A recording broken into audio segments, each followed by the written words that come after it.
she gotta be willing, or they gotta be willing to be able to show us that they know what they're talking about.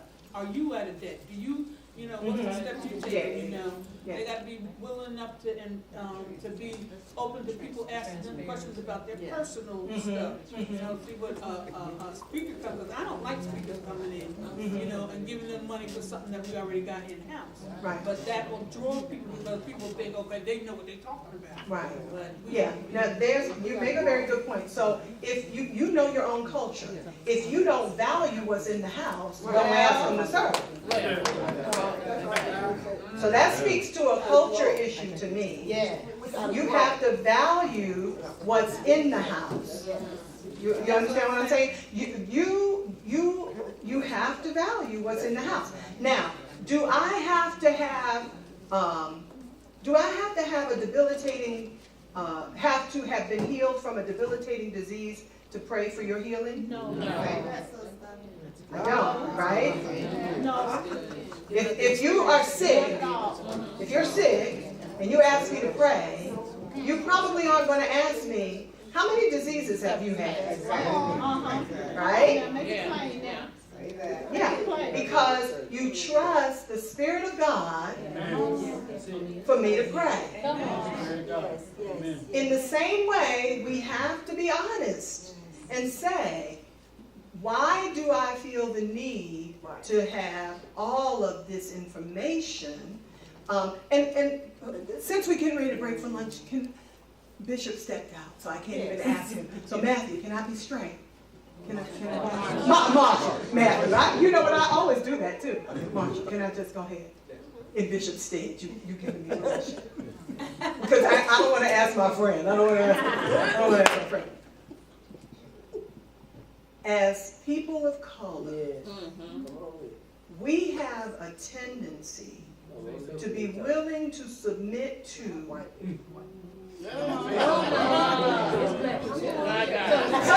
Kathy said, come on, it's Black History Month. I tease my husband all the time, and I say, he'll say something, I'll give him an answer or something, and then I'll tease him and I'll say, but of course I know you need a little white man to tell you. Somebody else will say the same thing. And so I tease him and I said, well, I know you're going to need a little white man to tell you this. But when you think about it, we're conditioned to value other people more than we value our own. This isn't a pick on you thing, it's in the room. It's in the room. So, we are conditioned that way. How many times have we heard people say, I'm not going to do business with no black business. Black folk don't do business, or black folk don't do black. It is our conditioning to devalue what we have in our own community. I am not 100% debt free. I still have a mortgage, but baby, fool around and invite me to come and deal with debt and credit and watch me turn it out because I do have the anointing. I got the information, I got the anointing, and I'm working on myself. And if you ask me a question, I'm going to tell you the truth. Because, and you want me. Oh, I sound like the man of a few good men. You want me on that wall. But let me tell you why. Because I've been there. And I understand it. So we've got to start turning our minds differently to start appreciating what God has put in us. Because we can identify in a way that other people cannot identify. Now, please, before, my son, my husband always says, you'd be the lightest one and the first one screaming racism. So he calls me Angela Davis. Right, all I need is an afro.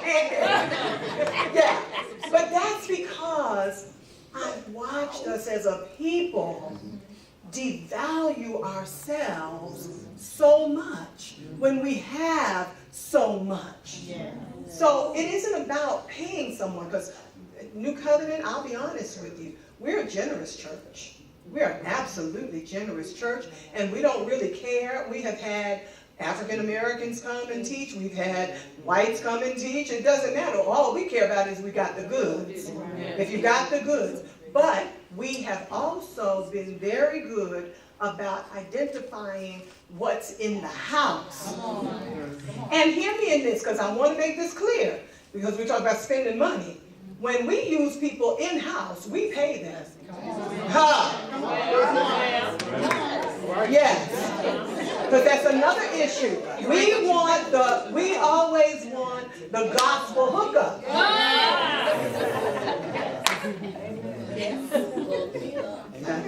He said, amen.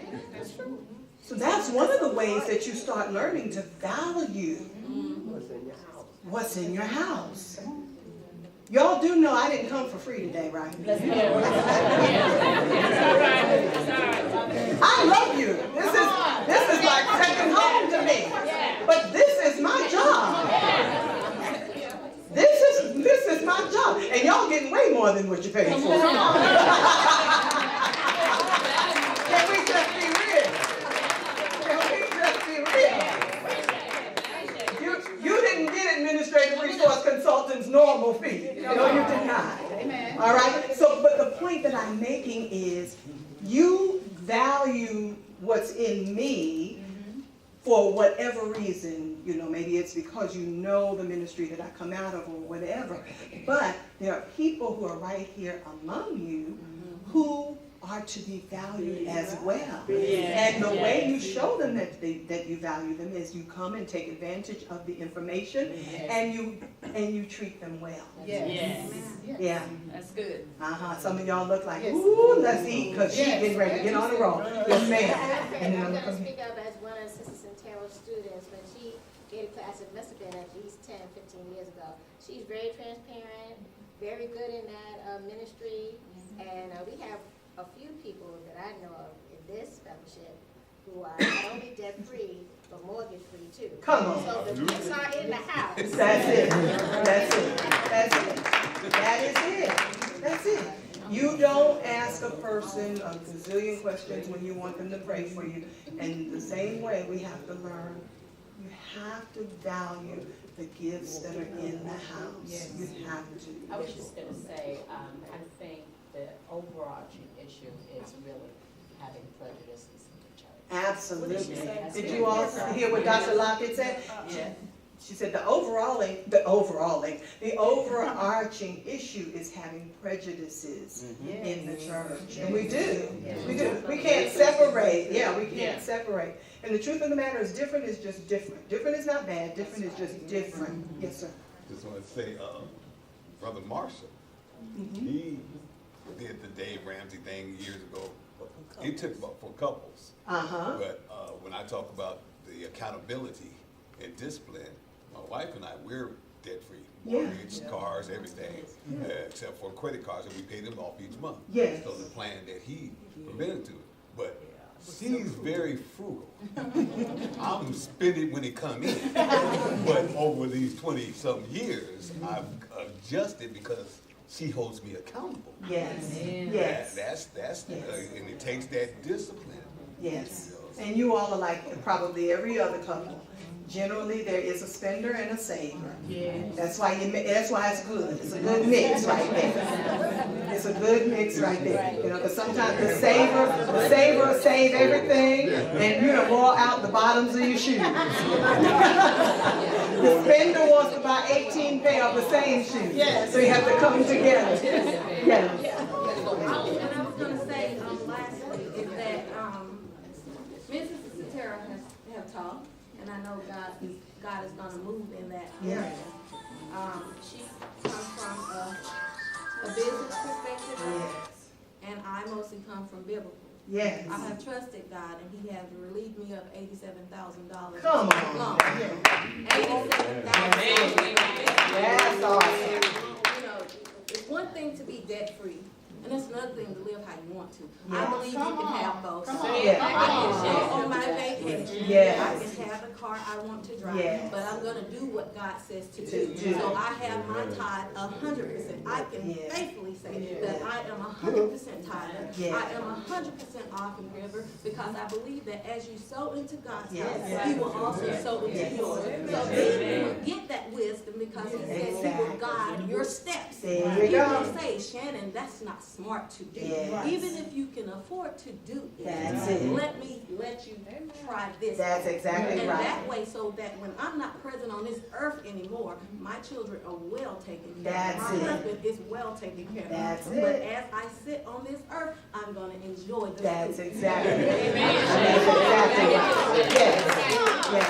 Because he said, there's debt, there is, and there's stewardship, but there's also, listen, just because, this is not against anybody who is debt free, just because you become debt free doesn't mean, one, it doesn't mean that you're generous. See, it doesn't mean that you're generous. You can be completely debt free and still not be a good steward. Come on now. You can. The other issue is this. Stewardship is more important the more you have. Amen. I used to say there was a time when my husband and I had more month than money. You ain't gonna have to do a whole lot of praying then, because you already knew. You already knew.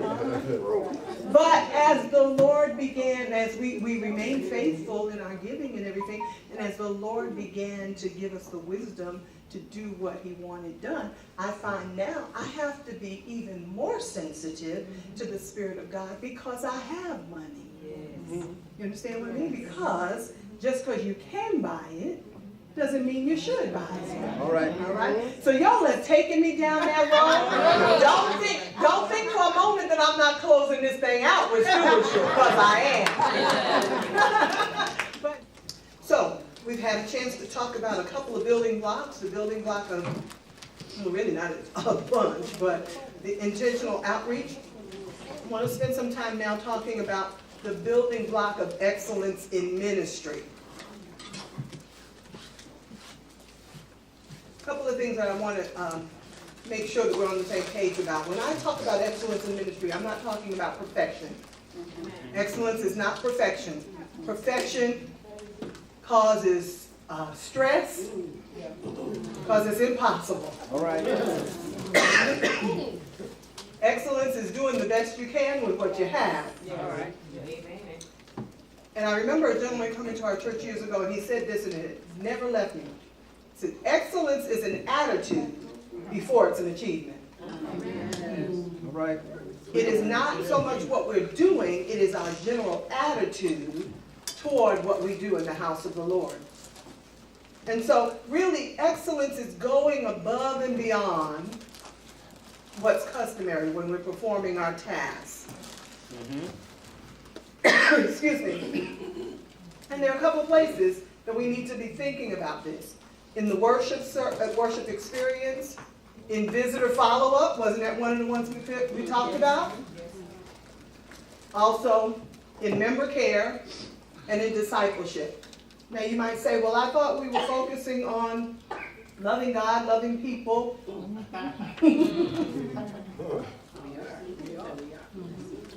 If you love the people and get them in the door and then don't do ministry right, you won't keep them. So what we have to understand is these elements impact how we minister. I want to read something to you. It's in 2 Chronicles chapter 9. I'm going to read it out of the ESV. It is an account that you and I are probably very, very familiar with. 2 Chronicles chapter 9. It says, now when the Queen of Sheba heard of the fame of Solomon, she came to Jerusalem to test him with hard questions. Having a very great retinue and camels bearing spices and very much gold and precious stones. In other words, she came as a type of the world to a type of the church, and she came with stuff. Yeah, she had some goods. And when she came to Solomon, she told him all that was on her mind. And Solomon answered all her questions. There was nothing hidden from Solomon that he could not explain to her. Verse 3, and when the Queen of Sheba had seen, listen to this, the wisdom of Solomon, the house that he had built, the food of his table, the seating of his officials, and the attendance of his servants and their clothing, his cupbearers and their clothing, and his burnt offerings that he offered at the house of the Lord, there was no more breath in her. Took her breath away. Like I said, of course, this is an historical account, but for a moment, I want us to just kind of think of the Queen of Sheba as being a type of the world, and Solomon being a type of the church. So when the Queen of Sheba hears the fame of Solomon, she comes to see if what she heard is really true. This is what's interesting. When she heard, she came. When she came, she saw. But what she saw was all natural. It was all natural.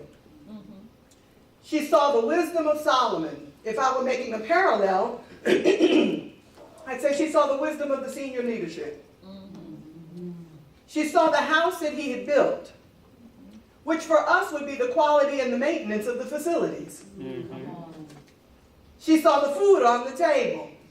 She saw hospitality. She saw the seating of his officials, which was really the authority of the appointed leadership. She saw the apparel of the servants and cupbearers, the decorum of the ministry workers. And she saw the burnt offerings that he offered at the house of the Lord. She saw the worship.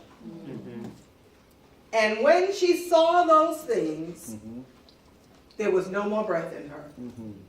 I have a friend who says, it's the church that takes your breath away.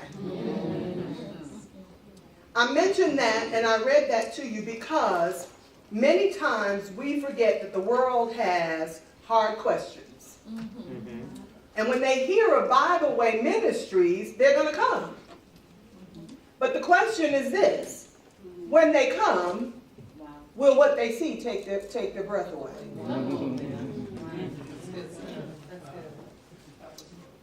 Many times we focus so much on, excuse me, we focus so much on the spiritual, and there's nothing wrong with that. So hear me, and hear me good. But let's be real. When people come to our ministries, long before they ever get to hear a message, they have made an assessment about the quality of our ministry. My son is 22 years old now, and he was raised in our church. He was born in our church. But even though I was one of the pastors of the church, you best believe when my son was a baby, I was checking out the nursery. There would be no way that I was going to leave him in a nursery with dirty diapers that had been left to the side, because that's not how I roll at home.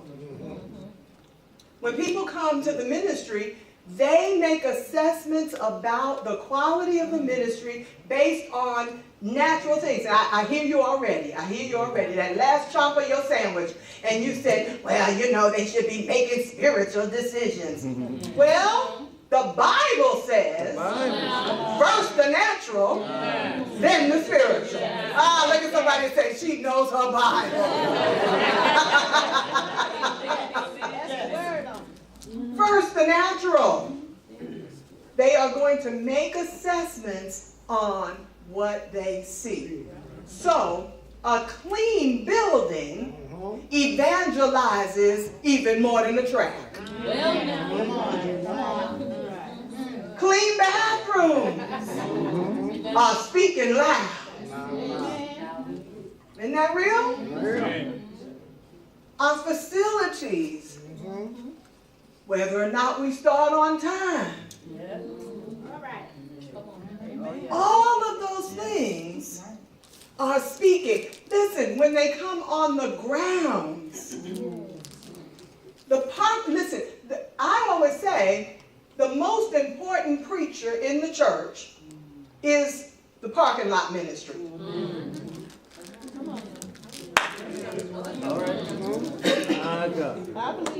The parking lot ministry is the most important preacher because they're gonna preach the first message. The ones that are helping people to park in the parking lot. The next ones are going to be the greeters and the ushers. Open hand. Because sometimes we're standing at the door. God bless you. Sometimes I want to say, no, let him bless you.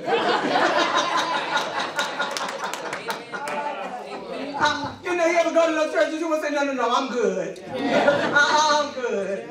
Or that fake hug, stand up for just a second, Pastor Lockett.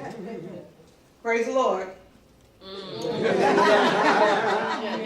And then Pastor gets up talking about the love of God. In my mind now, I'm still thinking about that usher that just gave me a fake hug. Yes.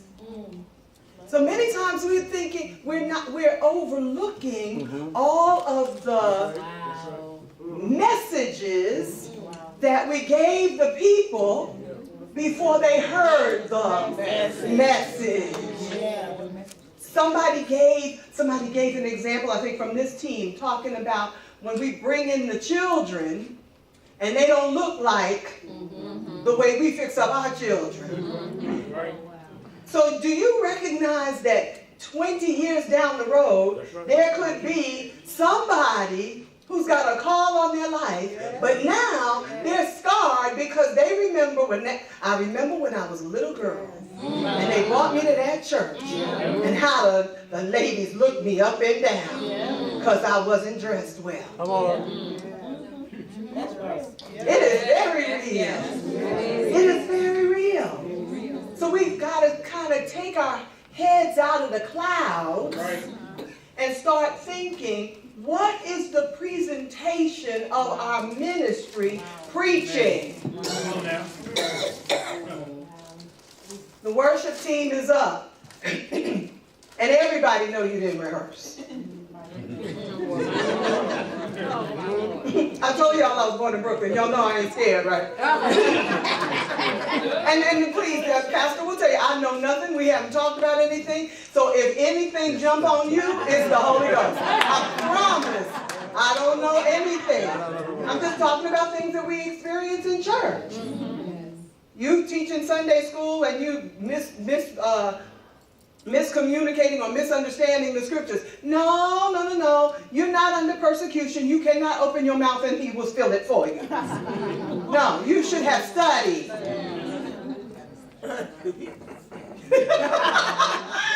It's like, yes. We say, I'm just going to open my mouth and the Lord will fill it.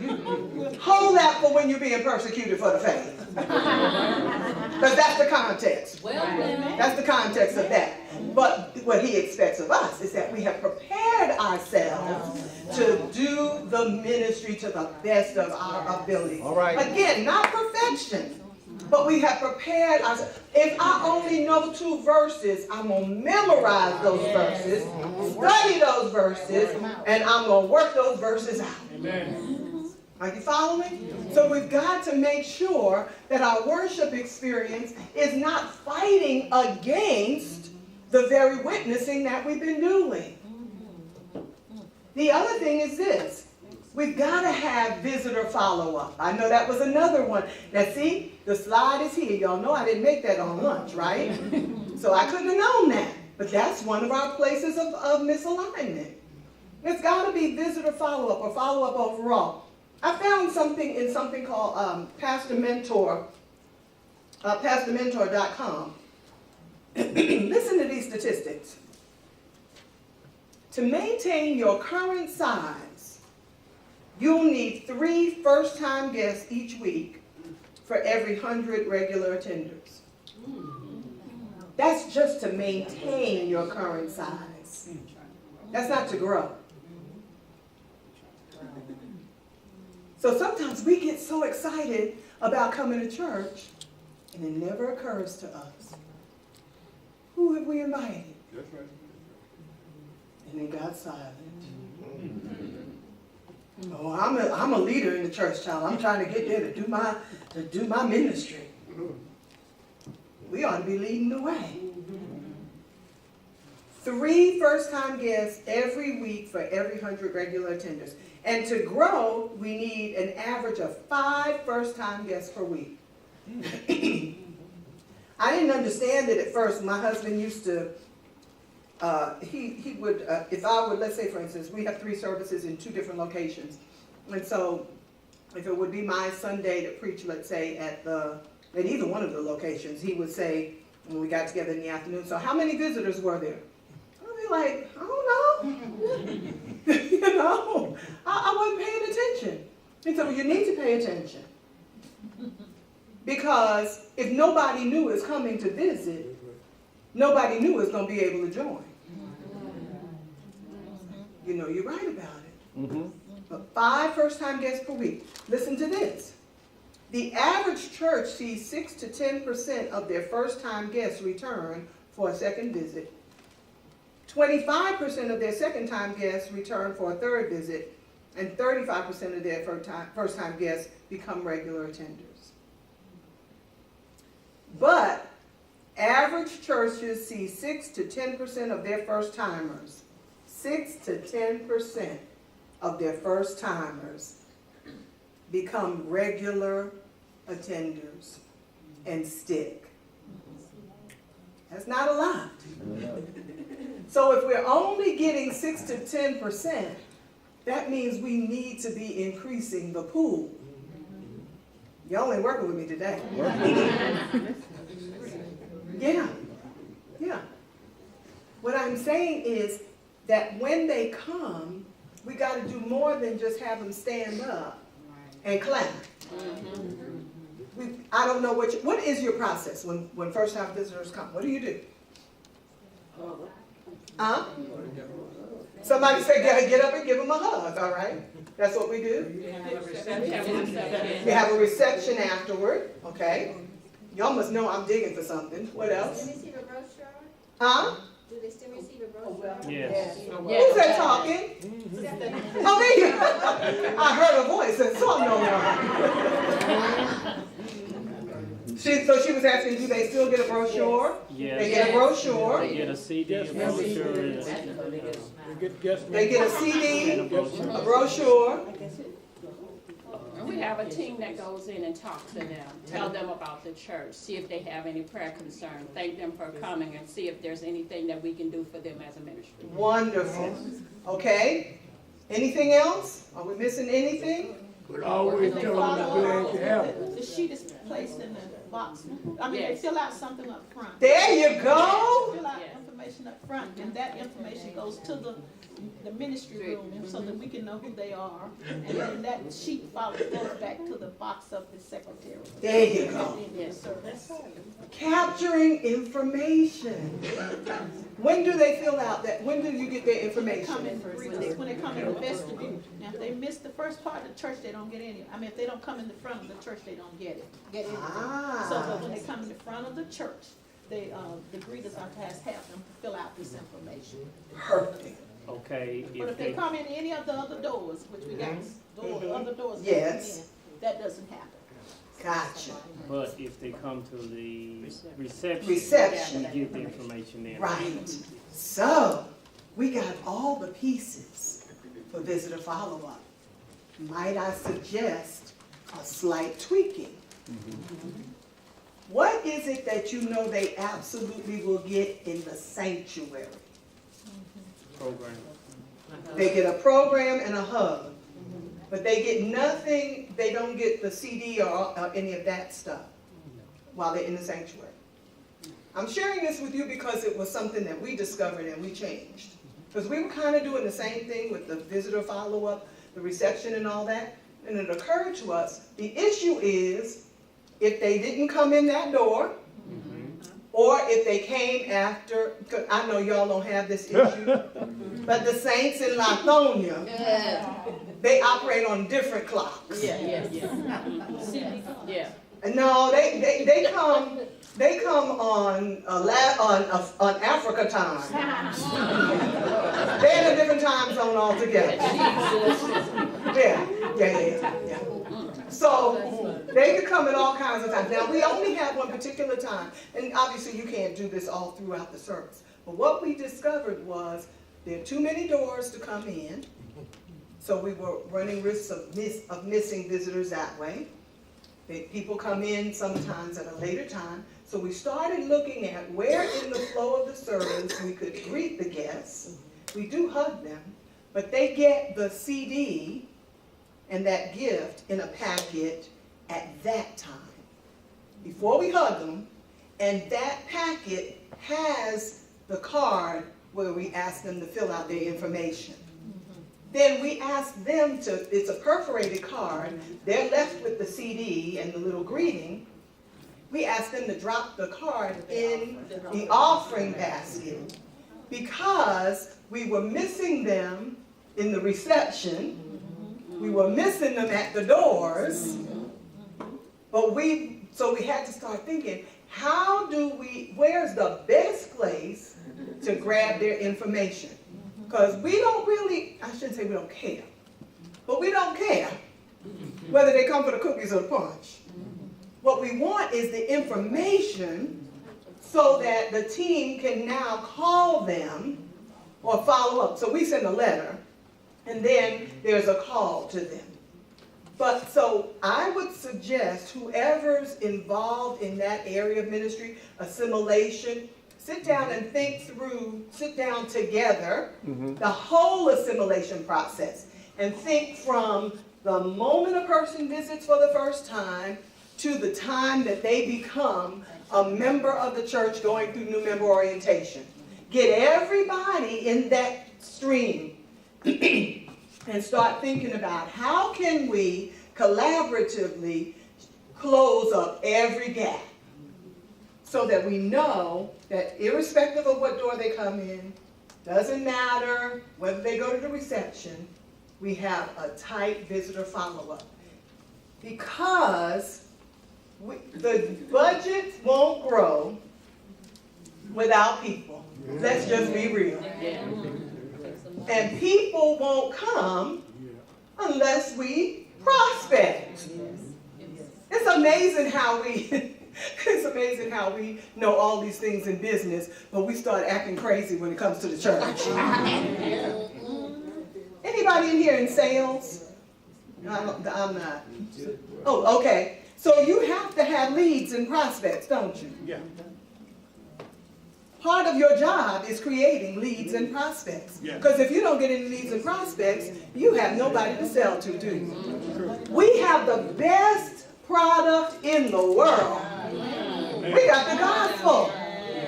But we're afraid of prospecting.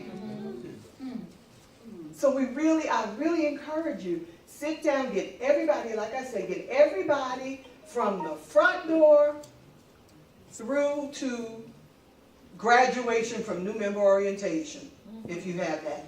And everybody sit down and brainstorm, how can we make sure that every part of this is tight so we close up any gaps and have a greater opportunity. Then when you start asking people to bring people to church or to invite people to church, we are holding them in a basket and not in a net with holes. Nice. Make sense? Yep. And then, of course, after visitor follow-up, we've got to think about member care. Member care, I can't say a lot about it because I don't know the makeup of your church. So in these, you'll have to bear with me because I'll use my own experience. Our member care process is we have, the congregation is broken up into family, last name, alphabets. We have one elder who's responsible for several alphabets, and then that elder has ministers and deacons and then care team members that work with them.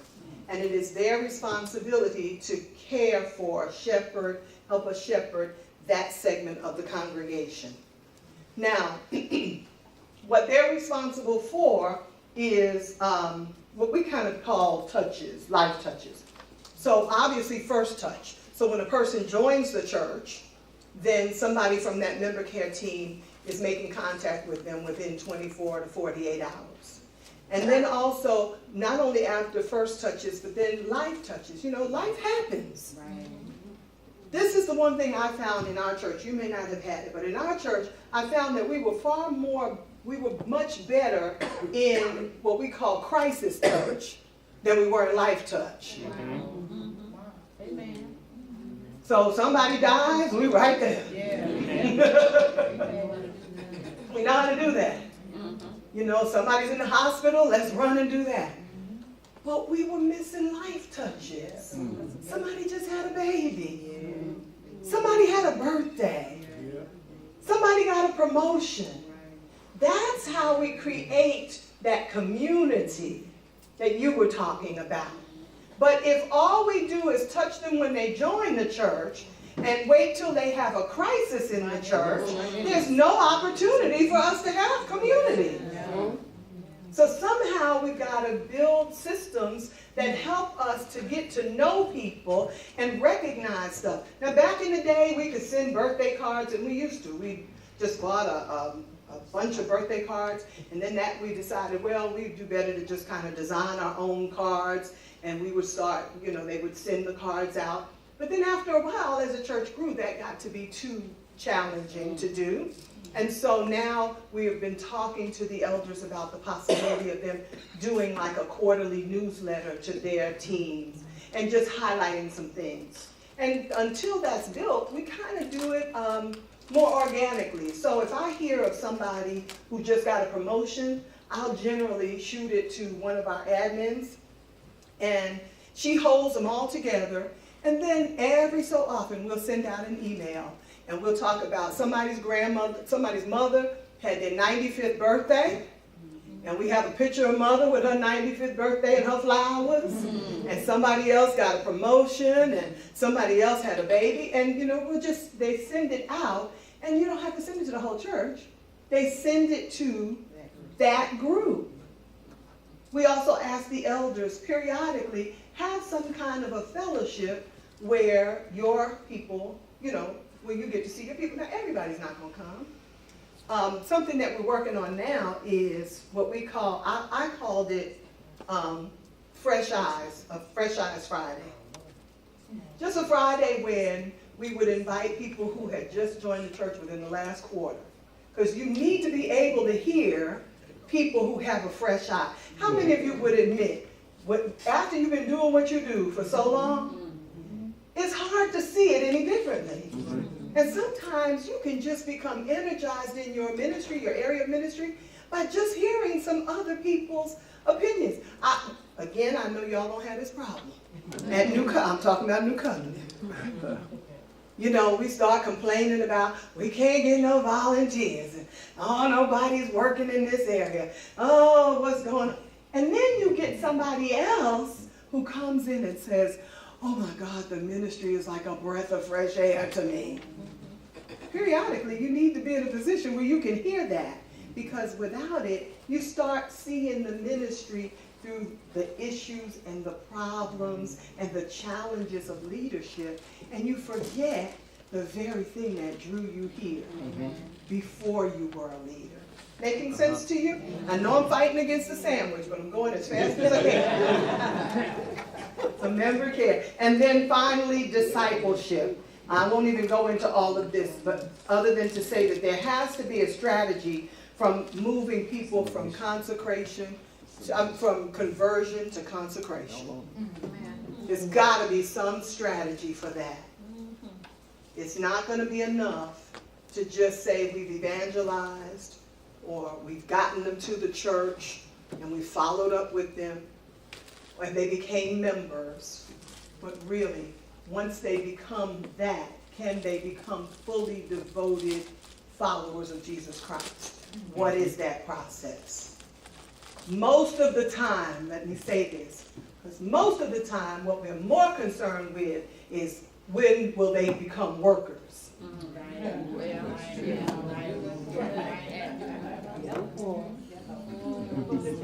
And I'm going to say what I want to say because I'm almost done. So we'll take almost heathens. Yes. Somebody said we do.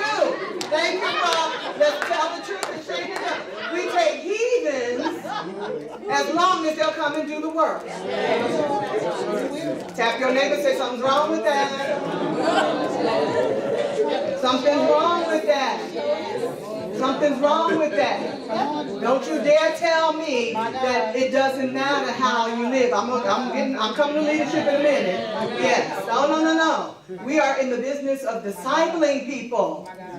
And sometimes discipleship means letting them grow up before we try to get them to do much. You gonna say something? You were amening. All right? Oh, that was supposed to be the thing. Look what y'all, look. But y'all got pulled me on that money. And here's the next one, the building block of committed leadership. What happened? How long is the grow-up period? How long is the grow-up period? Now, listen, everybody is different. Everybody is different. And I'm not saying that you have to be a super saint before you can do anything. Some of the best evangelists, some of the people who share the gospel the best, are the folk that just got one foot out the world.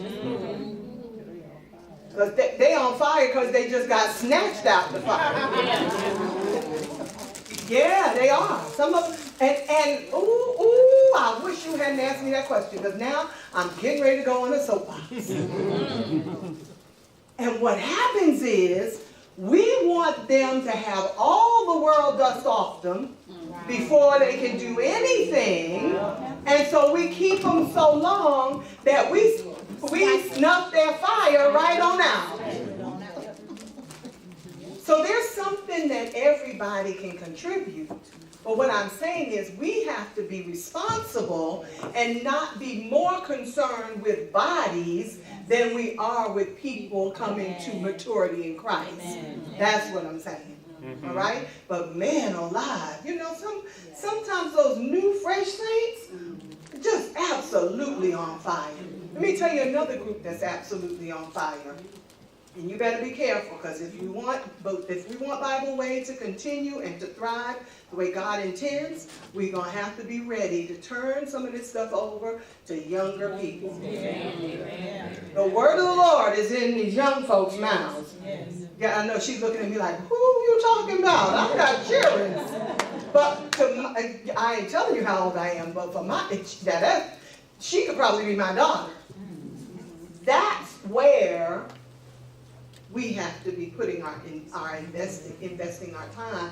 And they come with fresh ideas. They don't want to have a church meeting for 8 hours to discuss $10 worth of ministry. I feel my help. Let's get it done.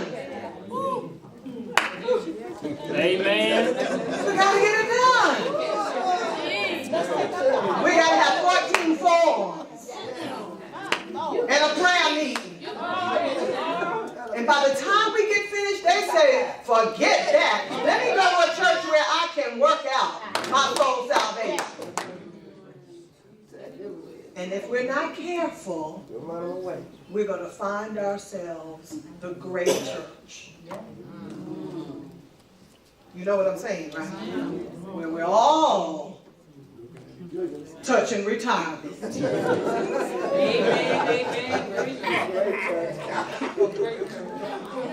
with member care, what is your ministry for? How do you approach members who are no longer coming to the building? Because my perception is, or my belief is, if you were once part of coming to the building group, then you're part of my family. Yes. So in Sunday school, we do make a concerted effort to reach out, whether it's text, or phone call, or Yeah. following up. Even if you never come to the building, you're still part of my family. And that is our philosophy as well. So member care extends not just to the people who are in the building, because at this point, there are too many people in the building for us to know whether you were there or not, truthfully. Back in the day, we could, but now we can't really know. And that's one of the things, like something as simple, I mentioned this to one of our leaders. I said, stop saying to people, I ain't seen you in a long time. Just stop saying that. Because they may have gone to a different service than you or a different campus than you. And you end up offending them. You know, where you been? That's not the way to greet anybody. Just because you didn't see them, you might have been sitting on the left side of the church and they were sitting on the right. And so what we do is member care is extended to anybody whose member status is member, whether we've seen them in the building or not. With the advent of online and streaming and stuff like that, I'll be honest with you, our church, like every other church, is seeing fewer people in the seats. In our church, however, because our demographic was all what had historically been 60% adults, 40% children and youth. Wow. Now, that thing has flipped. Wow. I didn't realize it until we had our annual accountability meeting the other day. Were you shocked when you saw that? I was so shocked that now they outnumber us. But that's a blessing. That's a blessing. Now, that's not your demographic that's going to put money in the bottom line. So our responsibility is to minister to them, invest in them before we retire and don't have as much income, and then teach them how to support and love and take care of the church.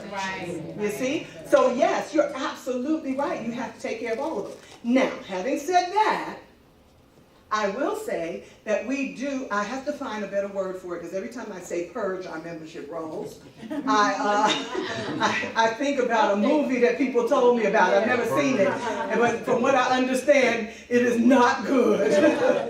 So we update, yes, we update our membership rolls. So at least once a year, we go through and we do a search, and don't hit me, don't put your rocks away, but there's only one way to measure, right?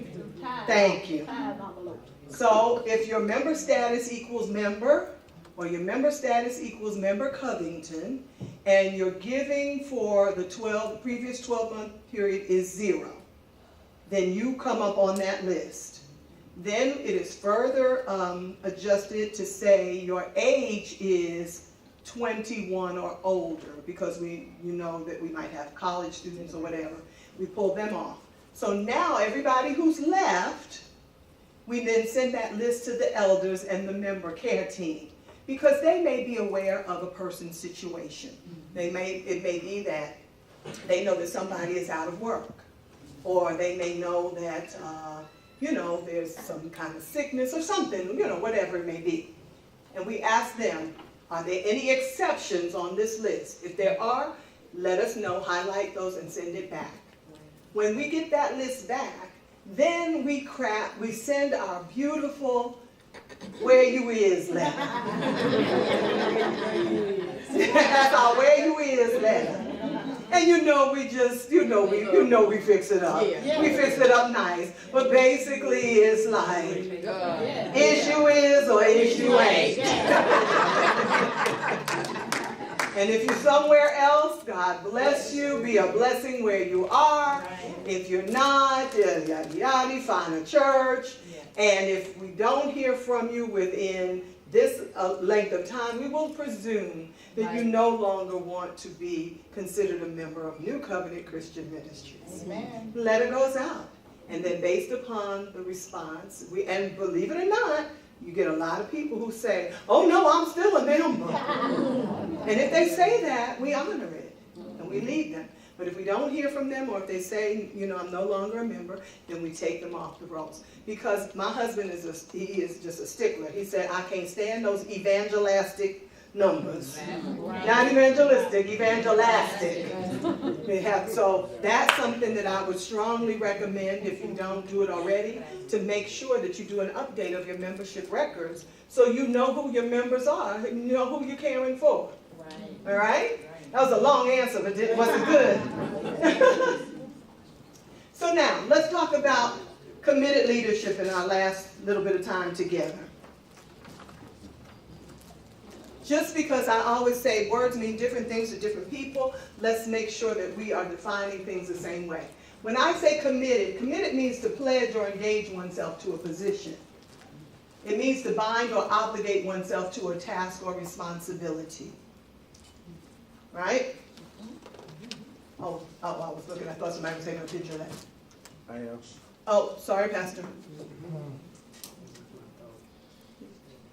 Got it. Got it? Leader, that's the Old Testament, that's the Hebrew word for it, and it means a commander. It's someone who occupies the front. It could be civil, military, or religious, but it is somebody who occupies the front.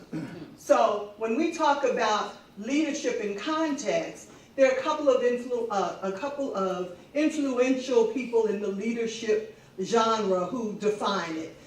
Sanders says leadership is influence. It's the ability of one person to influence others to follow his or her lead. Ford says leadership is not only something one does, it involves who the person is. Right. That's getting closer, right? Right. And then Jacobs and Jacques says leadership is a process of giving meaningful direction to collective effort and causing willing effort to be expended to achieve purpose. It was two of them. They had to make it really insane. Yeah. They're the high rollers, so they had to put some $5 words in there. This is my favorite one, though. George Bonner says the Christian leader is someone who is called by God to lead and possess virtuous character and effectively motivate, mobilize resources, and direct people toward the fulfillment of a jointly embraced vision from God. Huh? I'm sorry. You got it? You have to. What'd you say? I'm talking to myself. Well, I have to buy into you, so you can't. I have to buy in. Absolutely. Right. A jointly embraced. That's exactly right. A joint, which is why we started with values. Yeah, right? So, committed leaders, then I have synthesized it, and this is my definition then. So committed leaders are those who pledge and obligate themselves to the responsibility of living a life and providing direction that takes people and resources toward the fulfillment of a vision from God. If you have your phone or your iPad, please take a picture of that. Because this is what we're asking our leaders to be. Committed leaders, those who pledge and obligate themselves to the responsibility. Hold on. Those who pledge and obligate what? Themselves. Nobody held a gun to your head and said you have to be a leader. We pledge and obligate ourselves to the responsibility of living a life and providing direction that takes people and resources toward the fulfillment of not just pastor's vision.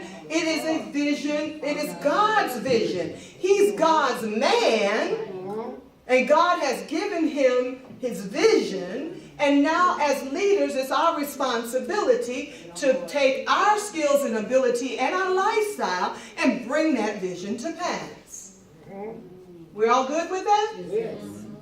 So, I say this, committed leaders provide the lids. L-I-D-S. The L-I-D-S. Now, I will say this before we move on. I went through all of that because we have to remember that having a title does not make you a leader. Amen. Having a title does not doth not, King James, right after that 11th commandment, having a title doth not a leader one make. I feel like Yoda. That's where we mess up, because we think, because we got a title, now I's a leader. No, you got to have the goods. We are the lids. Let me tell you what I mean by that. Committed leaders provide, we lead in lifestyle, we lead in influence, we lead in direction, and we lead in stewardship. Amen. Here we go. John Maxwell says leadership is the lid of any organization. All right. And I absolutely agree with that. And it's amazing to me that we are willing to accept that when it comes to the pastor. But we never stop to think about the lids that we are. All right. Critical. Maxwell talks about that, and he says that on a scale of 1 to 10, if you measure a leader, if you are a 5, you will never attract an 8. Wow. My goodness. So if you are a 5 leader over, let's say, the youth ministry, you may have some 8s and 9s in the congregation. But they will not come and submit to your leadership because they already know that there's going to be contention. They can have the best hearts in the world, but they know that they're going to come with some vision that you're going to bunk up against. They're going to come with some ideas that you're going to argue with them about. And so many times the gold mines are not on the leadership roster. The gold mines are in the seats. Because we got the right bus. We got the right bus. By the way, it's the right bus. Come on now. Monty Norwood is the right driver. We got the right driver.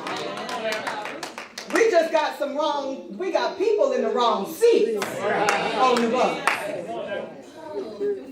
And isn't it amazing how, Lord have mercy, y'all done riled me up. Isn't it amazing how in our corporate positions, we would never let people stay in position without producing.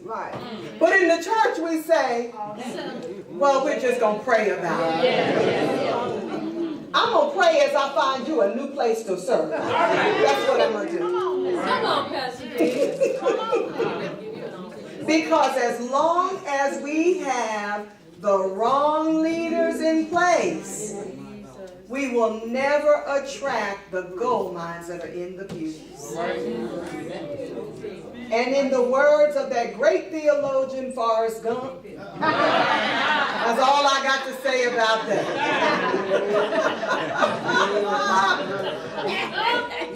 Oh, Pastor, you may have to clean up when I leave. Oh my goodness gracious. So let's work it out. Let's work it out. This is the end. I promise this is the end after this, but we're going to work it out. In lifestyle. Committed leaders demonstrate a lifestyle of proven character. A lifestyle of proven character. I love Psalm 78, verses 70 to 72. We won't read them, but it talks about how David, I said I wasn't going to read it, but another story. Because, back in the day, I used to crack up, the preacher used to say, you know the story. And I'll be cracking up to myself. I'm sitting there going, no, they don't. They don't know the story. So I stopped making that assumption. Excuse me. Psalm 78, verse 70 and 70 to 72. It says, he, meaning God, chose David his servant and took him from the sheepfolds, from following the nursing ewes he brought him, to shepherd Jacob his people, Israel his inheritance. Verse 72 says, with upright heart, he, meaning David, shepherded them and guided them with his skillful hand. Committed leaders demonstrate a lifestyle of proven character. David waited to be selected. My Lord. David waited to be selected, and David was already serving. Right. David wasn't sitting around talking about, I'm waiting for them to recognize my anointing. Come on, come on. Right. And it says that he served with integrity of his heart. Meaning, that literally means moral innocence on the inside. Wow. That's not to be confused with perfection or sinlessness. But this is the thing. This is the reality that we all, whether you like it or not, it is true anyhow. And if you don't believe it, you've been wrong before. Ministry flows out of a life. Come on. Amen. We teach what we know, but we reproduce who we are. Did you hear me? I said ministry flows out of a life because we teach what we know, but we reproduce who we are. Everything the Bible says, Genesis, everything comes after its own kind. It reproduces, come on now. Everything reproduces after its own kind. If you put two cats together, they are not going to produce a horse. Come on. Two cats can only produce cats. And the problem is that we pay little attention to lifestyle, and we can't understand why we don't see the power of God in our ministries. Because, listen, I don't care how well a rascal can play. If he's playing the organ and playing the women in the church, he's not the musician for me. Watch out. Are you hearing me? Some stuff we got to stop turning a blind eye to. We have to make sure, if we are leaders, that we demonstrate a lifestyle of proven character. Again, I'm not saying people have to be perfect. I'm not saying people have to be sinless, because in about an hour, most of us are going to go and eat again and sin. That's it. Ain't that right? I'm going to put way more on my plate than I should be eating. I believe that's called gluttony. And it's a sin. I know the church decided that we have grades of sin. You know, we got the big three. And then everything. And now sin is sin. Look at your neighbor and say, sin is sin. And then look back at him if you ain't scared and say, and you do. We all do. So we're not talking about perfection. We're not talking about perfection. We're not talking about perfection and sinlessness. But what I am saying is how I live my life matters. I say this in my church all the time. Listen, if I get in an adulterous relationship, when the AJC gets it, they're not going to say Deanne V. Johnson of Covington, Georgia, found with another man. What they're going to say is, Dr. Deanne V. Johnson, executive pastor of New Covenant Christian Ministries in 2 locations. That's what they're going to say. Consultant and worship leader. They're going to make up jobs for me. They'll make up jobs. That's what they're going to say. Because, see, we have fallen into this Isley brother mentality. Some of you young ones don't know nothing about this. But I'm here to tell you, it ain't your thing. And you don't get to do what you want to do. We can't tell you who to sock it to. Yes, we can. Yes, we can. This is the body of Christ. And a body locally together. So my lifestyle impacts you. I can't say I can live, this is my business. After I come and do my ministry at the church, this is my life. lie you tell? No, because your life impacts my life. I'm not a member of Bible Way. And do you understand that your life impacts me over there in Lithonia? Because they never talk about you, they talk about them church folk. So we got to understand, if we're going to be committed, oh, Jesus, come here, Pastor, for just a hot second. Come here. This is what we do. When we refuse to live right, turn around. What we do is, this is Pastor getting the vision from God. God has spoken to him. He's received it. He's got the vision. He walks away with it, and our lifestyles do this. Wow. And we lock him up. He can't do it. The vision is hindered. You know that strong, did you? The vision is hindered. And I don't care which way he tries to go, the vision is hindered. He can't do what he's supposed to do. I'm so sorry. You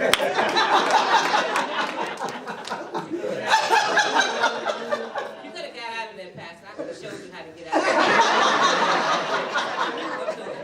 See, there's always one trying to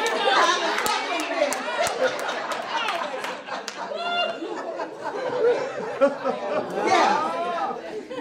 But you see that? Yes. So before we even start talking about skill and shape, and you guys have a gem. You have a gem in the This man could go anywhere. Been everywhere, but he could go, close your ears so you don't hear us talking about you. He could go anywhere and have a powerful, influential, life-changing ministry. God thought you were so special, he put it in.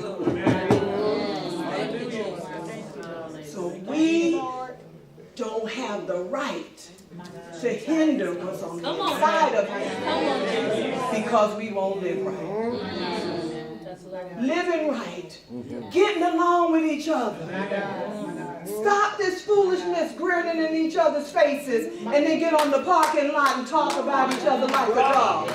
Come on. Get in each other's face and work it out. And then please move on. Don't make no sense sitting on two different sides of the church so we can avoid each other. And because we're the leaders. And whatever is in us, we're going to teach what we know now. We come up with brilliant ministry, but we are reproducing who we are. That was good right there.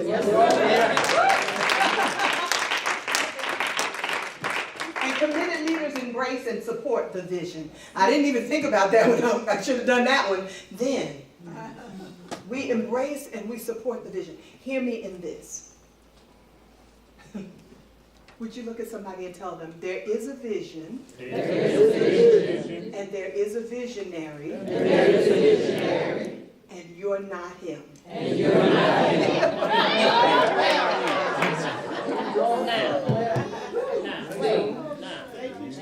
Our role is to embrace and support the vision. Why do I say that? Why did I have you say that to each other? Because I don't care how good we are, I don't care what kind of lifestyle we're living, I don't care how committed we are, there will be times when the vision will be beyond our understanding. We won't always understand because we're not the visionary. So I have to come in with my mind made up that I am a leader in this house. And my responsibility is to commit to and embrace the vision, even when I don't fully understand it. Now, there should be times when we can dialogue and we can talk. We had that great exercise in the beginning where we could talk openly and freely to say, hey, this is where we're hitting it. This is where we're not hitting it as well. And these are the places that we need some work. We can do that. But you know what? When it's all said and done, whatever the vision says is what the vision says. And whatever the vision says is what we're doing. So when you ask me what we doing, what are we doing here, Bible Way? We loving God, we loving people, and we making disciples. That's what we do. We ain't doing nothing else. We ain't doing nothing else. That's what we do. Thank you, Jesus. So it's lifestyle, but it's also influence. And it's influence because committed leaders are motivated by a desire to serve God and his people. That's an internal influence. The motivation is, I love God and I love his people. I remember one time I had gotten kind of sick of the church. I'm just telling you the truth. I'm just telling you the truth. I was younger and I got kind of sick of the church. And so, you know, sometimes your experiences make you say crazy stuff. And so when I moved to Georgia over 30 years ago, the church that I ended up going to, the pastor's wife was talking to me and she was talking about, you know, where she wanted me, what she wanted me to do. And I said these words. I know, y'all just pray. Well, I said, look, I don't want to know nobody. I don't want nobody to know me. And I especially don't want to know the preacher. You know, it was just hurt. So I wanted to hide. And she said this to me. She said, Dee, let me tell you something. She said, you can sit for as long as you want to. But I can tell you that God is coming after what he put on the inside of you. And even though your flesh may not want to, what's on the inside of you is going to drive you. And she left me alone. She didn't ask me to serve on nothing else, do nothing else, go nowhere else. And before I knew it, the fire of God hit me on the inside. My passion for him and my love for him and my desire to see his people really grow and flourish, it propelled me off that seat. And propelled me into a leadership that I didn't even want. Most people think that I am an extrovert. I am not an extrovert. I am very much an introvert with extroverted tendencies. So when I'm doing this is my lane. This is my wheelhouse. But I don't have to ever preach. You could give me a Sunday school class in the back of the building somewhere with 12 people and I would be so happy. But I don't get to say what degree of leadership I walk in because I love God and I love his people. And I say whatever's in me doesn't belong to me anyway.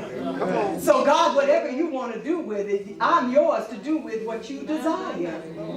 So there's got to be that influence. When you realize that influence is internal, but it's also external influence. Because committed leaders understand the dynamics of authority. We absolutely understand the dynamics of authority. Let me go back for just a second. No, I don't want to go back. Somebody said this. It was Miles Monroe, actually. Great leaders never desire to lead, but to serve. Amen. Great leaders never desire to lead, but to serve. Right.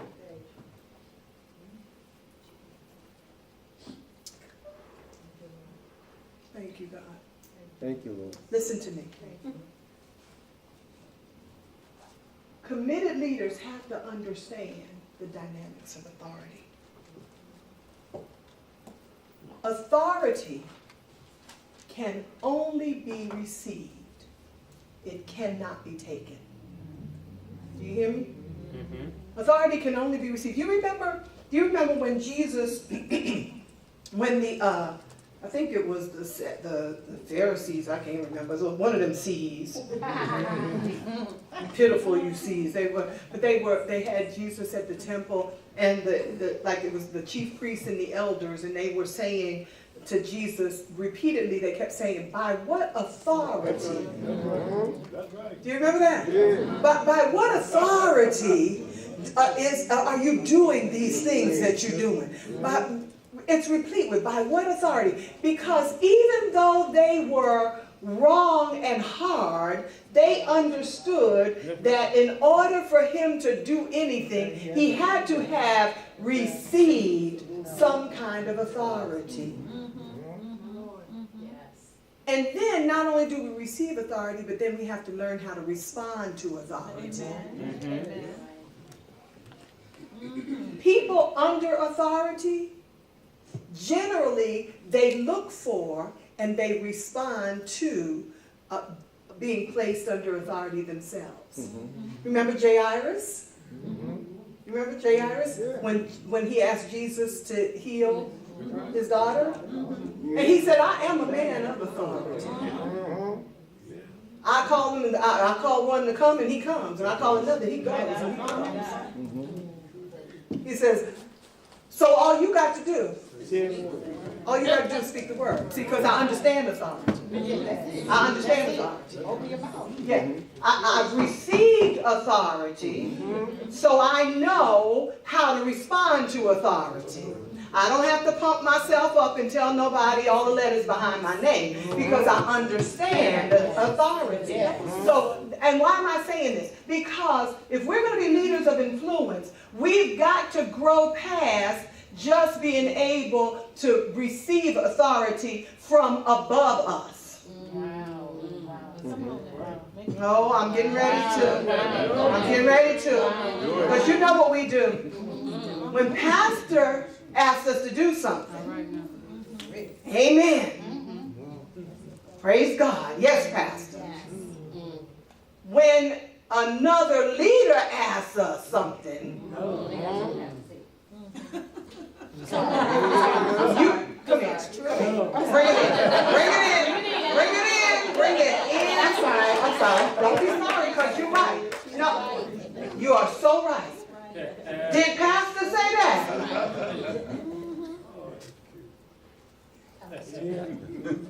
Now you need to send an email. You got to have a phone call. You're trying to pull Pastor aside to ask him about something that all you had to do was go and do. Woo! I feel fire shooting out of some of y'all. I declare I don't know nothing. I declare I don't. I'm just telling you. I'm telling you. We have to learn how to live under authority, submit to authority, and we got to receive that authority. You see, listen to me. And Glenda is here with me from our church, and I'm not trying to hold New Covenant up as some model or anything. I'm just telling you what we try to work out. Listen, I say all the time, if I give authority to Dr. Lockett to do a particular ministry, and then she asks you to do something, it's just like I asked you. And when you don't submit to her authority, what you're basically saying is you don't respect my authority, because authority is not taken. Do like this. She can't take anything. I have given it to her. And now that I've given it to her, when you don't accept her, you don't accept me. But then we try to fix it up and spiritualize it. Well, I just want to make sure that it lines up with Pastor's heart. That's between Pastor and whoever he gave the authority to. That ain't your business. That's good stuff. I'm going to calm myself down. Come on. This is still good. Y'all were loving me before lunch. So we receive authority, we respond to authority, and we have to release authority properly. We have to make sure that authority is never exercised for my own benefit. It's always for the benefit of those under me. That's the only reason we have authority, so that we can benefit those who may serve with us. We're always looking out for the betterment of them. 1 Peter, I wrote this one down, 1 Peter 5:2-4, the New Living Translation, it reads like this: care for the flock of God entrusted to you. Watch over it willingly, not grudgingly. Not for what you will get out of it, but because you are eager to serve God. Don't lord it over the people assigned to your care, but lead them by your good example. And when the head shepherd comes, your reward will be a never-ending share in his glory and honor. Isn't that beautiful? Beautiful. So, we're leaders in lifestyle, in influence, and in direction as well. Committed leaders are competent in their areas of responsibility. Remember when we read Psalm 78, it said he guided them by the skillfulness of his hands, meaning the intelligence, discretion, and wisdom with which he exercised his responsibility. Competent leaders attract competent people. Listen, if you cannot sing,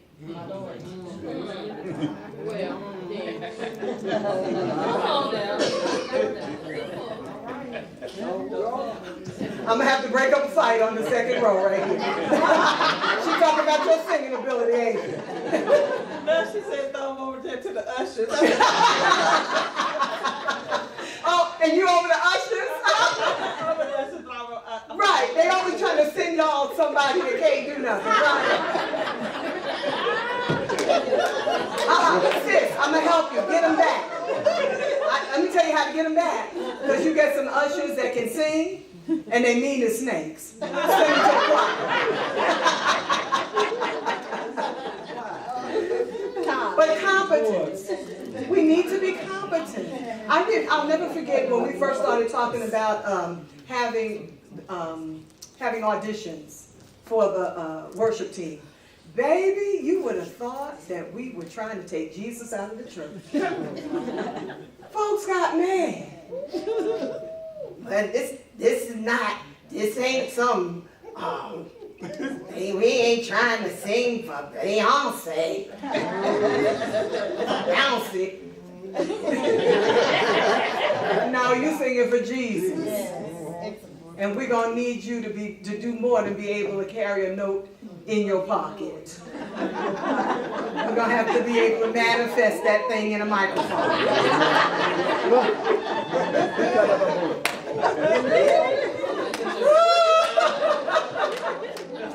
You know, the saints always want to tell you, well, you know, the Bible talks about make a joyful noise. He didn't say make that one in the service. You make a joyful noise in the shower. And you leave that platform to the people who can sing. My God, my God. Oh my. So committed leaders are competent in their area of responsibility. And listen, let's be mature enough to recognize when somebody comes along and they can do it better than we can. Can we be mature enough and graceful enough to transition out and help them to come in? I'm looking for let me tell you, in our church, because we started our church, I recognize our context is much different than yours because we are the founding pastors. We started the church, and we started the church with just one person other than the two of us. So I understand that there are some dynamics that are different. The interesting thing is people who come to establish or have established churches think starting a church is easy. People that started churches, we say, boy, I wish we had something to start with, you know. So it's just different. It's not any better, it's just different. But I recall, the reason I'm bringing it up is because our church was so small for so long. I mean, man, when we finally got 25 members, I just knew the Lord had lit down the place. But because of that, I had to do a lot in our church. Now, even though there were not that many people, I still had a responsibility to do the things I was graced to do. So we can't use the excuse that there's nobody else, so I'm just going to do it, and you have no grace for it. If there's nobody in the church who has a grace for it, then that's an indication it's not time to do it. You got to have grace to do it. But there were several things that I could do, and I could do them well. You know what I'm saying? I knew I wasn't the person, but I could do them well. And I tell you this, I kid you not. Every ministry that I have ever served in, the person who came behind me did it far better than I did. Amen. And I'm good. Amen. I ain't trying to, I'm being honest with you. Because I'm really dedicated. If I tell you I'm gonna do something, you know, there's no way I would come here with like 2 little slides and, you know what I'm saying? I mean, this is hours and hours of preparation because whatever I do, I'm gonna do it. So I did it heartily as unto the Lord. But God sent people who could do it better. Every single area of ministry. I taught new member orientation. I was a worship leader. I led prayer. Every area that has now grown and flourished. And every time somebody new comes in, they do it better than the person before. So we've got to be competent, but we've also got to be mature enough to say, when we see somebody who can take it higher than we can, we ought to bring them close to us. And then release that to them, because it doesn't make us small, it makes us greater, because now we're released to do what we are really graced to do for that next season. You got it? But not only is it that, but committed leaders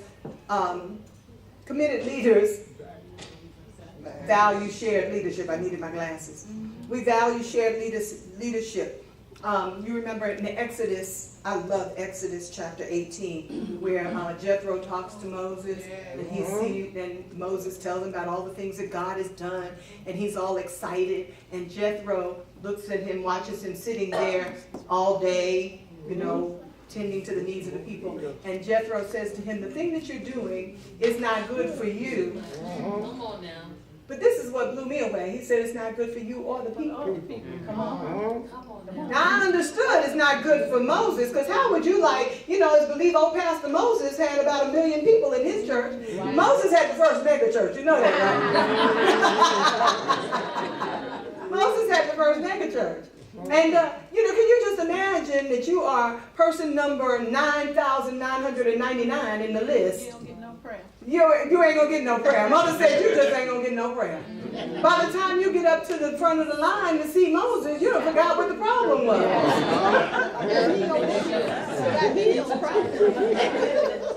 And Jethro says to him, the thing that you're doing is not good for you or for the people.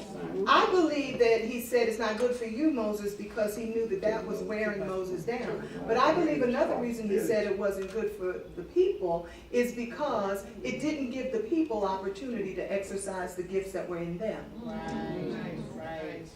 And I believe that that's true, because he goes right back and then he says, so what I need you to do is look out among your 5 men who can be captains over 50s, over hundreds, over thousands. So clearly they were there already, right?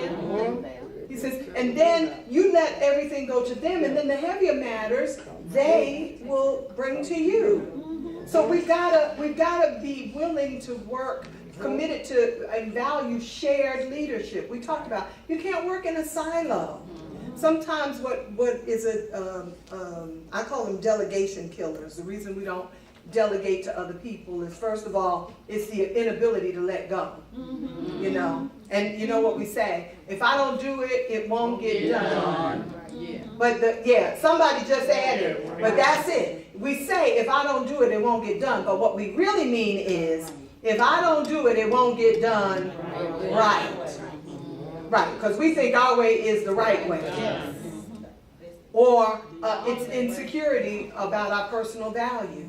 If I teach you what I know, then they ain't gonna need me.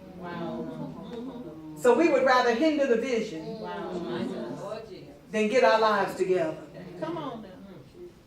Or it's an improper view of the leader's role, where we think doing work is more important than developing people. I'm trying in these years of my life to do less and less work. I really am. I want to spend my years developing people so they can do the work. But my legacy, I want it to be that I raise people up all across the country to do the work of the ministry. So committed leaders have to value shared leadership. Committed leaders know how to effectively motivate other people. I can't get into all of this, but some of this is what we talk about when we talk about developing and deploying volunteers, but, you know, using effective recruiting methods and placing people according to their ability and recognizing and rewarding people for their service. And then we say that committed leaders reproduce other committed leaders. So we're the lids in lifestyle and influence, direction. Excuse me, my leg went to sleep. We also have to reproduce other committed leaders. You can grab a snapshot of it. I don't know why I moved thinking I was in the way of it. Okay, we don't have time to go through all of that because this is where I want to land. So we said committed leaders are the lids in our lifestyle, in our influence, in direction, in stewardship. In stewardship. Committed leaders are biblical tithers. Amen.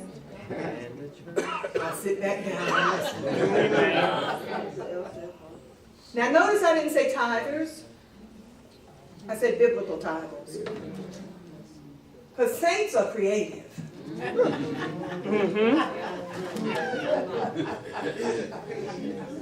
Saints will carry the one on you in a minute.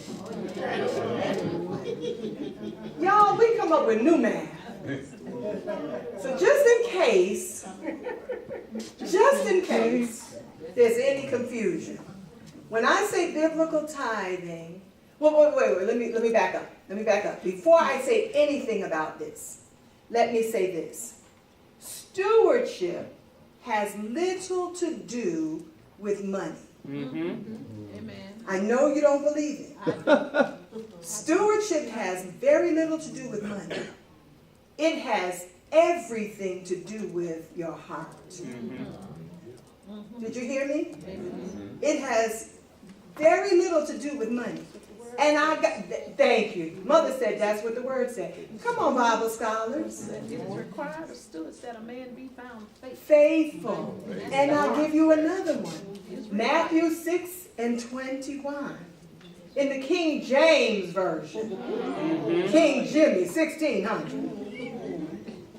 For where your treasure is, there will your heart be also. Where your treasure is, there will your heart be also. That's why I say stewardship has very little to do with money and everything to do with your heart, right? Our hearts are a barometer of our stewardship. Money just tells on your heart. That's all. That's all it does. Money just tells on your heart. Money tells on your heart. Yeah, money just tells on your heart. That's all it does. Amen. Because we know exactly where your heart is by following the trail of your money. Open your checkbook, your debit card record, whatever you use.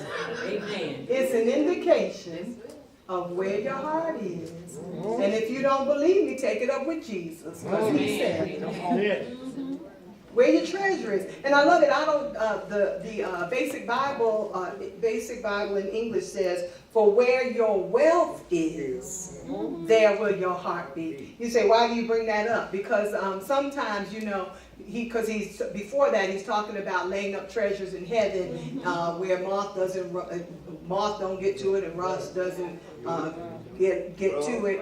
And so we get super creative and we try to say, well, there's no money in heaven, so he's not talking about money. Yeah, well, he is. Come on. He is.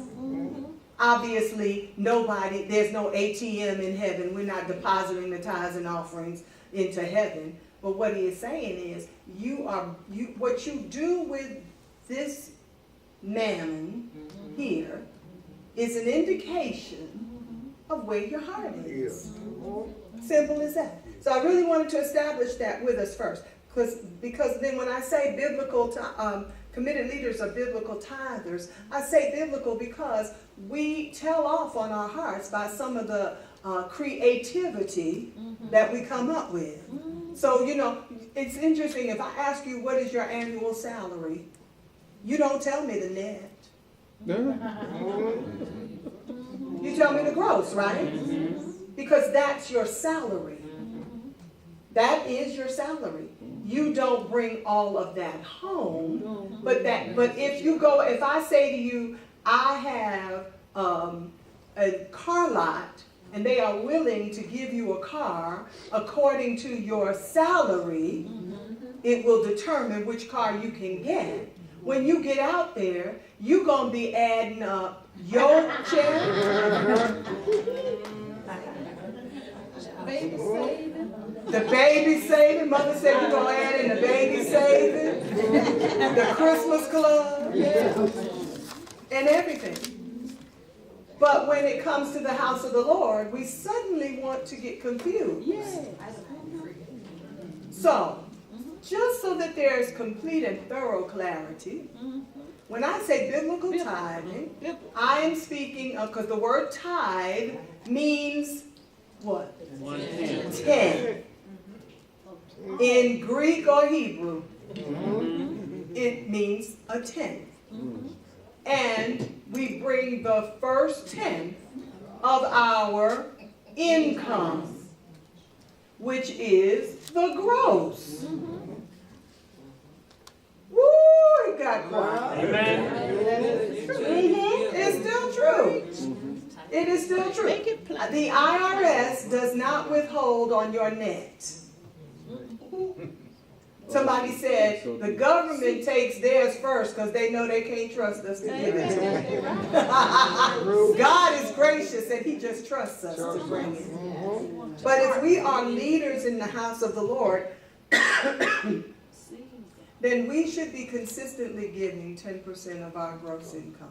We just had we have what we call our annual accountability meeting, and in that meeting, we share the overall income of the church for the year and how it's been expended and that kind of thing. And we also do a chart of giving. Now, we don't have people's names. Y'all remember the old church when the list be, the list would be on the back of the program.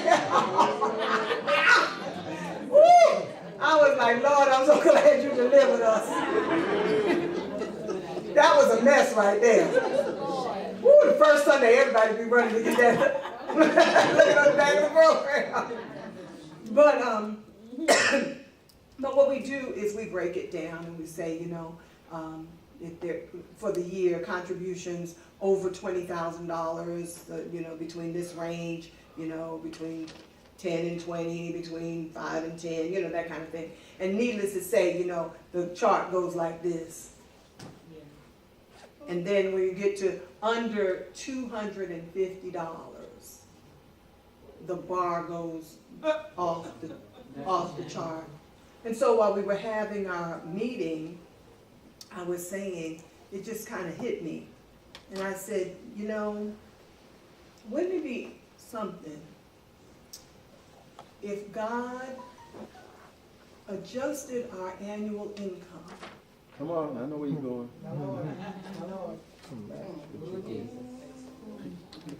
So that what we give annually is truly a tenth of what we earn. Look at your neighbor and say, just a thought. Look at the other one and say, just one black woman thinking. Isn't that something? It's amazing to me how we say that we are leaders in the house of the Lord, and we still struggle with the most basic thing. Because really, stewardship is a heart matter. Now, if you're not a consistent tither, this is not to beat you up. All I'm saying is that it's time to really pray and say, God, I just need to be honest with you. And ask yourself, are you what you want to reproduce in your church? That's the key.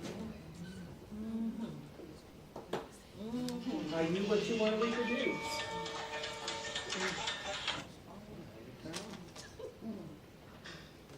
So, Peppers Jesus. Generally, when I get to this, it gets very quiet. Yes, ma'am. So do you, for your leaders, do Mhm. you have conversations with them if they're not tithers? Because I would say, I think we're kind of like on an honor system, just because I was. We're Yeah. kind of on an honor system. Uh-huh. But some of that, I don't want to say poison, that might be too strong a word, but some of that kind of infiltrates how ministry is conducted. Because if you're not committed and willing to make the sacrifice there, then maybe some of the other things like being here for prayer or attending Bible study or Sunday school service, those sacrifices don't lock in either. Right. So at New Covenant, do you have conversations with your leaders when they're not? Yes, we do, with certain leaders. Dr. So- Bishop Hero. Oh, she was saying, say it again and say it loud. Say it loud. I'm Catholic, I'm Baptist. I wanted to know if at New Covenant, if they have conversations with their leaders, if they're not tithing, because that unwillingness to sacrifice, I'll put it that way, that infiltrates other areas. So, there's a sacrifice we made in Bible study. You don't want to do that because, you haven't really gotten into the habit of it doing the tithing. So, I'm going to make other arrangements for that. I'm not going to sacrifice there. I'm not going to sacrifice for, other things that are required to be a full leader Yeah. and be accountable even to the people that you're leading. Yeah. So, in answer to your question, yes, we do have those conversations. But we have those conversations for a slightly different reason. As a pastor, I'm concerned about the whole person.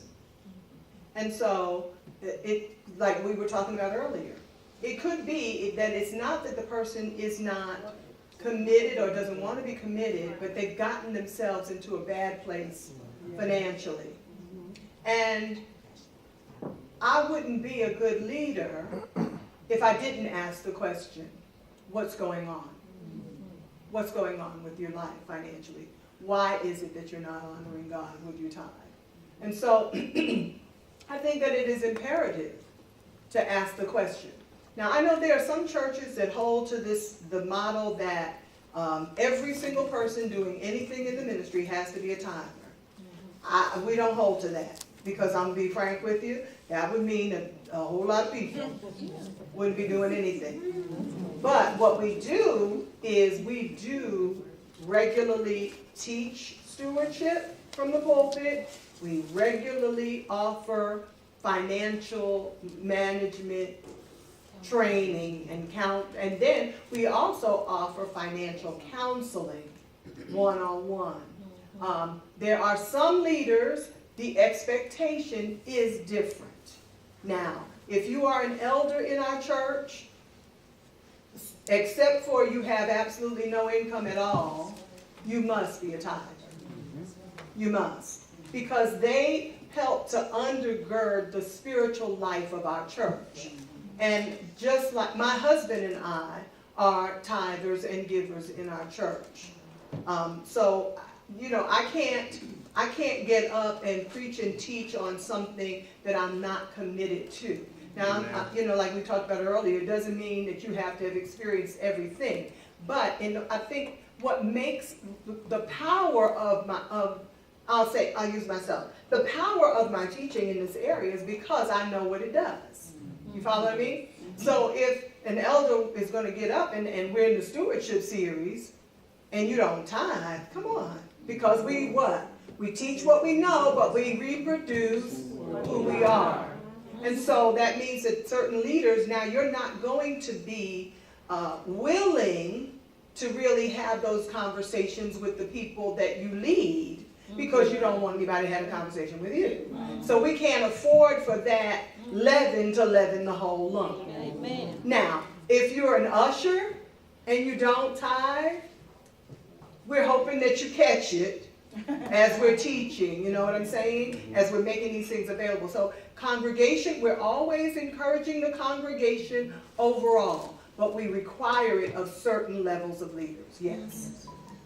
Thank you, that is an excellent question. And it is not to confront or be combative. It is pure, I say, it is, if you love your leaders, Yes. you must ask the question. Yes. You And the must. accountability is the part that I think is so important, because I know a pastor, I mean, he's a very good friend of mine, is in my wedding and everything. He has a one-on-one with his parishioners, and they need to bring their W-2. Wow. Now see, that I won't do. That I won't do. What amount should be the range? Yes, absolutely. But you know, I wouldn't do that. But everybody's different. I wouldn't do it, but the chart did it. The chart did it. We accomplished the same thing, but a different way, because every time we have our annual accountability meeting and we start showing those ranges, somebody is extremely convicted. And you know, you start seeing people tithing that weren't tithing before. Yeah, and so I know there are people who have different methodologies. I just say everything doesn't work for everybody. That methodology does not work for me because I am so committed to the belief that stewardship has less to do with money and everything to do with your heart. So asking you to bring your W-2 isn't going to change your heart. You know what I'm saying? I'm not knocking him. I'm just saying for me it doesn't work. Oh, it would be abrasive for me too, but I'm just giving that Right. example. And okay, here I'm gonna take my what did I tell you? My husband calls me what's her name? Angela Davis. Angela Davis. I'm putting my Angela Davis hat on one more time. Because now what does make me mad? I'm gonna stay seated though, because it seems like when I get up, fire really just rolls up. So I'm gonna try to stay seated. Well, what really makes me mad with us and them, us and them, you know, is we will struggle and with tithing when we're in our church. But you go and join First Baptist with Charles Stanley, and all of a sudden, you can obey everything God says.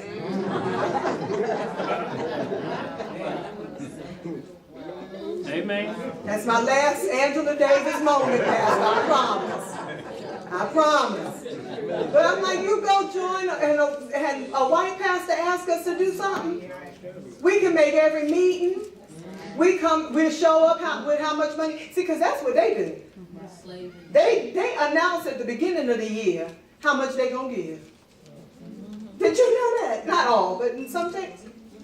They announce up front, this is how much my tithe is. This is 10% of my income. And the church builds their budget based upon that because they know they're going to do it. The Jewish community in synagogues, they do that as well. Wow. Dr. Lockett was saying that in Jewish synagogues, in some of the synagogues, they do the same thing. It's a whole nother, that's a whole nother level, right? Our pastor, Apostle Lafayette Scale, says, are we children of a lesser God? But, you know, we have to get to the place where we recognize that this is between us and God, yes. But our obedience does impact our church. So I can't say that I love my Bible Way family and I'm not obeying God in the area of stewardship, because that's another way. I won't do it to him again because he found out how strong I am. But that's another way when I'm tying the hands of the vision.